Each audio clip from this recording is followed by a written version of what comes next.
Welcome back to the my new video guys and my YouTube channel guys. Today and we are going to talk about guys, how can we disable aeroplane mode setting in our Realme phone. Today I will show you in this video guys from your phone setting guys how can we disable aeroplane mode. And once you can see get this aeroplane mode icon on your screen, and once you want to remove this icon on your screen, so how can you remove.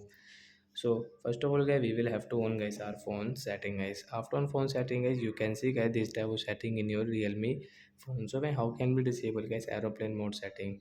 So once you can see your connection and sharing option guys, click on guys your connection and sharing option setting guys. So we will tap here.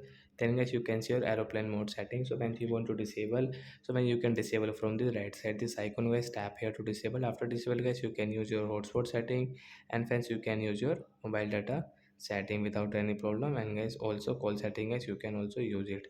So that's it guys, thanks for watching the video guys. We will meet on next video with new topic. Bye bye guys.